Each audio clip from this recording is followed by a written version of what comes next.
Welcome to another episode of Track It. Today's episode is going to be slightly different to our normal ones because it's going to be more of a tech episode. I'm going to go over 5 different ways that you can diagnose which injector in your car has gone.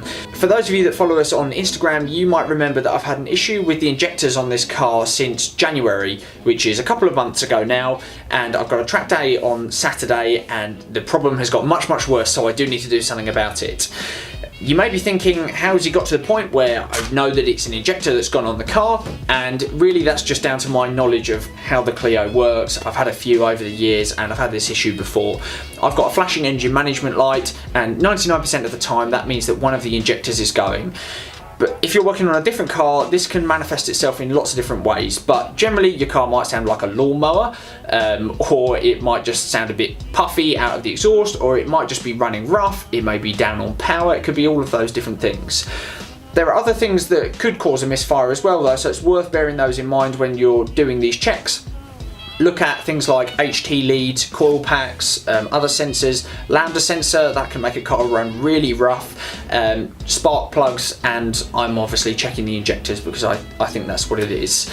So we're going to do 5 different tests. For those different tests you need a few tools, not that many. Each of these tests may work independently, but I'm doing all 5 to confirm that the injector that I'm going to replace is the one that actually needs replacing. You might find that one of these is actually just enough for you to work out which one to replace.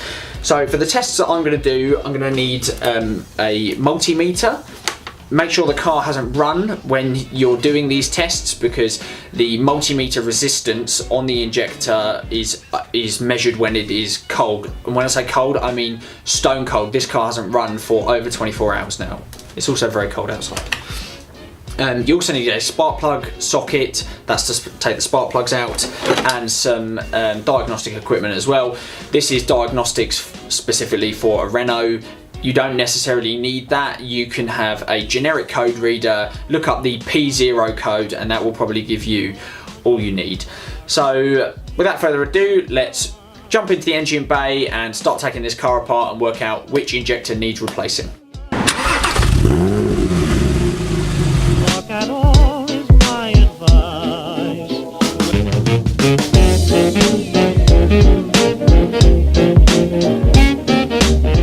That's a deep 13mm. The first test to find out which injector has gone is resistance. For me, this has been a really accurate test in the past, and I've always been able to work out which injector has gone from this test alone. So that's why I'm doing it first. On this car, I'm expecting each of the injectors to read 14.7 ohms. All you need to do is put the 2 pins on the 2 prongs of the injector. Of course, if you're working on a different car, then that reading will be different. You're really looking for consistency in this one, but obviously it's much better to have the actual reading of what it should be. The car needs to be stone cold for this. As I said, I haven't driven this car for over 24 hours, and if you do this when it's warm, you'll find that the readings are vastly different to when the car is cold. So I'm going to go along each of these and see if we can identify which injector has gone.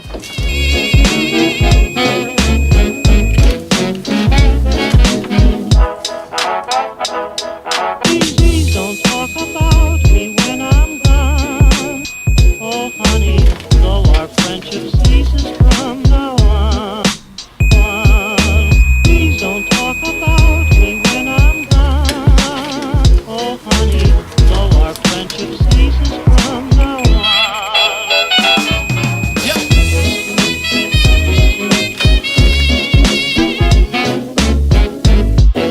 So from test 1, I think I pretty much know which injector is gone, but we're still going to go through all of the other tests as well. The second test we're going to do is going to be looking at spark plugs. To get to the spark plugs on this car, I've got 7 10mm bolts that need to come off this inlet plenum before I can get to the actual plugs themselves. When we take the plugs out, we're then looking for coloration on the tip. If it's running lean, then we expect the tip to be white. If it's running rich, then we expect it to be black. And all of the other cylinders which we don't think have got the misfiring issue, we would expect those to be a nice kind of toasty brown colour. So I will get this off and you can watch me do that in super speed.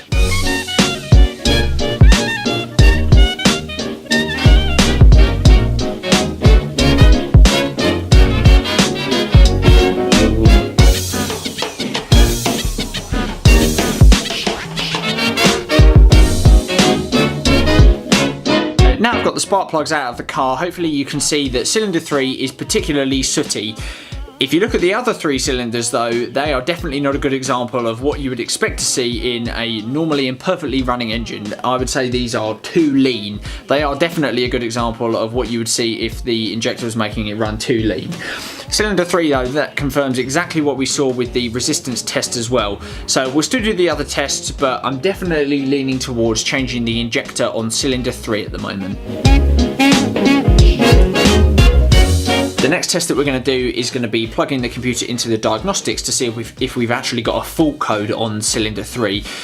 Often injector faults won't actually show on the computer, but let's plug it in and see what we can find.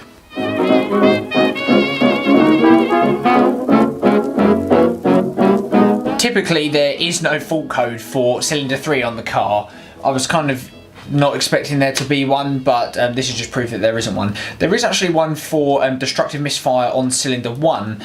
It's probably worth me mentioning that I have actually had a previous set of injectors in this car, so that may well be a legacy code from those ones. All I'm going to do now is clear the codes and conclude that the computer has been absolutely no help to me whatsoever.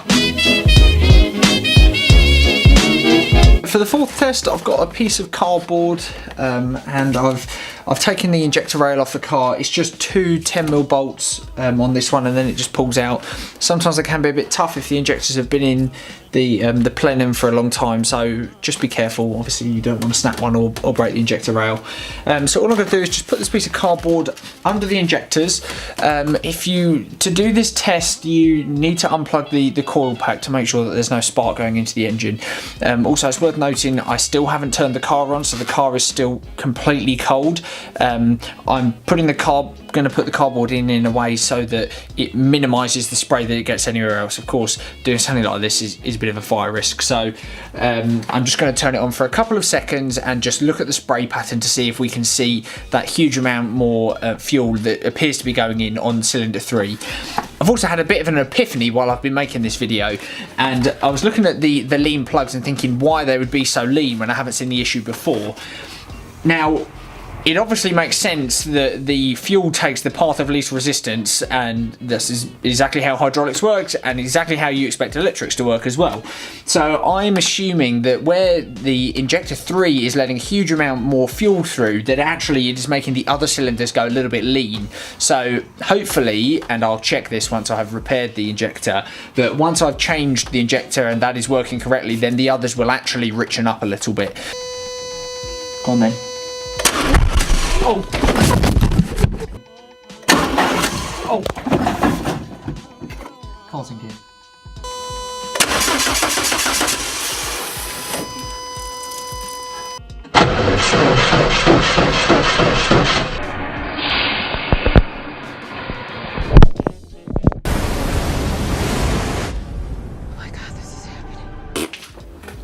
It's pretty difficult to show you the last results of that test because one of the injectors exploded out and covered me and the engine in fuel. So now I've cleared that up. This is the test, not very useful as I'm sure you can tell.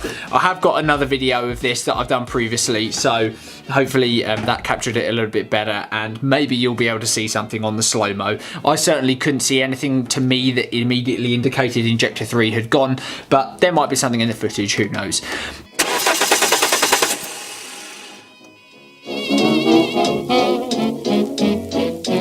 On to test 5 now. What we're going to do is we're going to run the car and we're going to unplug each of these injectors as we go. The idea being that if one of them is not behaving correctly, then it will make the engine chug a lot.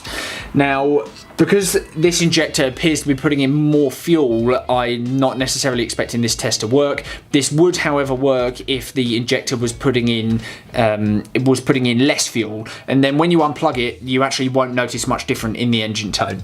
So let's turn the car on and see which one of these makes a difference, if any. Right, I'm going to do this very quickly because otherwise I'm going to die of carbon monoxide poisoning.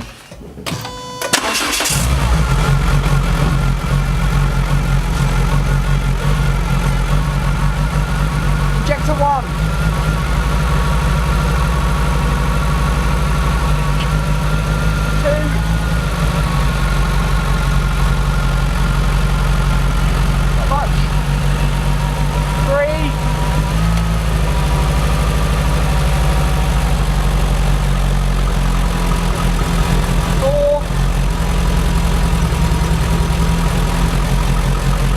So as suspected, that didn't really make very much difference at all. You might not have been able to hear it, but this one did seem to make a little bit more difference. It wasn't particularly audible, but you could definitely feel the vibration change. I can feel it in the floor. So I'm going to be changing this injector, and hopefully that will solve my issue. From all the tests that we've done today, I can pretty much 100% conclude that injector 3 has totally gone on this car. So I'll be changing that before our next outing. I'm not going to go over how to change it in this video because that differs between cars. It's also pretty simple. There's loads of videos out there on how to do that. My tip would just be to put a little bit of rubber grease on the O-ring to make sure it can go in and out of the plenum easily. If you haven't already subscribed to us, I'd really appreciate it if you did. You can follow us on Instagram as well, trackit_YT. You can send pictures through to be featured on that, cars@trackityt.com. Got a few more videos coming up that I've planned out. If you did like this kind of techie video though, I'd really appreciate your feedback on it because it's the first one we've done. Just let me know in the comments below, or comment on one of our Instagram photos, something like that. So I guess that's it really. Thanks for watching as always, and I will see you in the next one.